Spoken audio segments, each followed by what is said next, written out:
Welcome to tea time. I'm so glad to see you this week. And we are going to kick off our very first tea time with a really great topic, and it is all about choice. Those of you who've been hanging out with me for a while outside of YouTube, you've heard this spiel before. But for everybody else, and if you need a good refresher, hang around today because that's exactly what we're talking about. Here at Sensible Woo, we talk about our businesses through the lens of your business systems and process, which is really exciting because it's how we make everything run behind the scenes or on the back end, backstage, however you like to say that.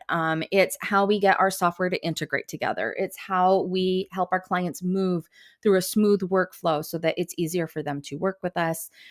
So it's easier for them to say yes and click the sale button. And when we are working through our businesses, we will very soon discover that the number one and best system is, drumroll please, it's not your tech. It's not learning how to sell. It's not finding more people, which is such a common question. It is actually the tough choices that you have to make. Choice is so hard because we have free will. And I like to incorporate spiritual and metaphysical practice into the business work that we do. And whenever I'm doing readings for people, the number one thing that frequently comes up is this awestruck realization at how much free will you have in your life.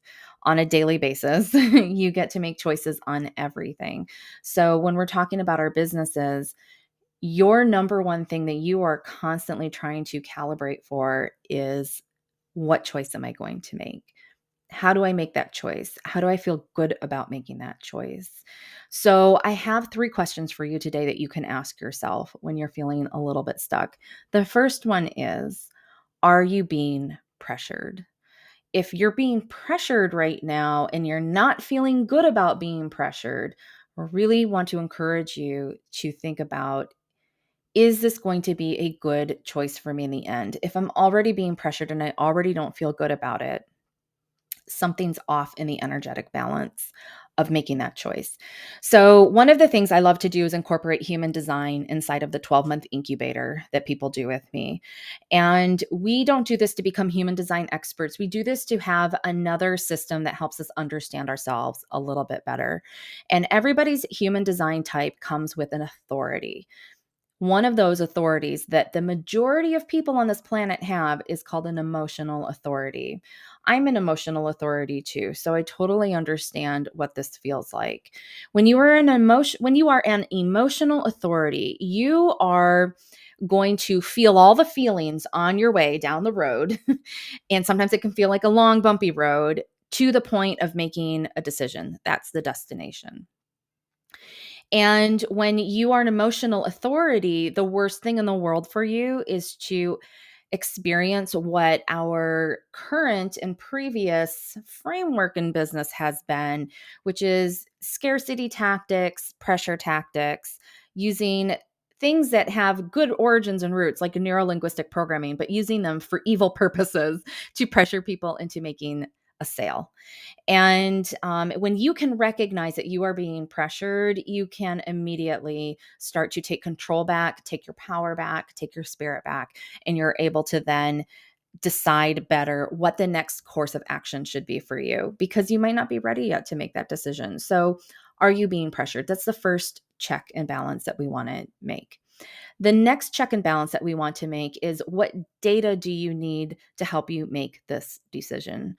So it could be data, it could be information, but what's lacking? What don't you have answers for? And how are you going to get those answers?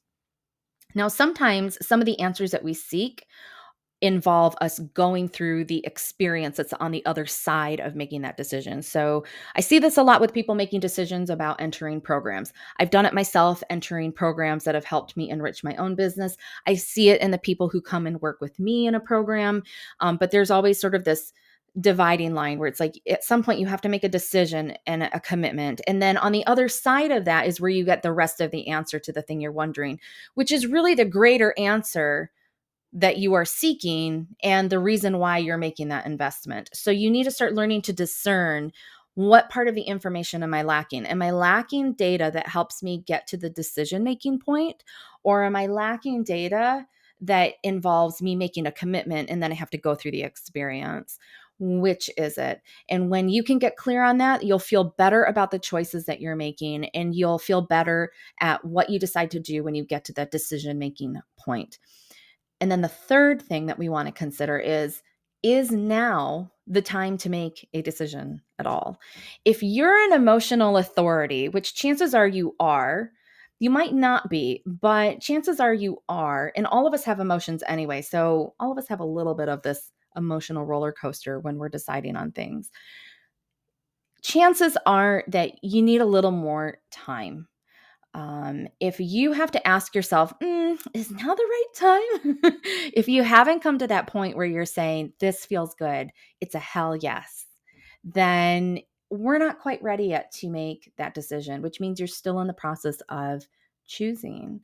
Sometimes, though, we have to make little decisions that don't have as great an impact. So, for example, inside of Sensible Woo, when I help people with making a software choice, for example, sometimes we need to try something for a quarter. So, we'll pay for 3 months on that one tool and see how it integrates with the other thing that you really, really love.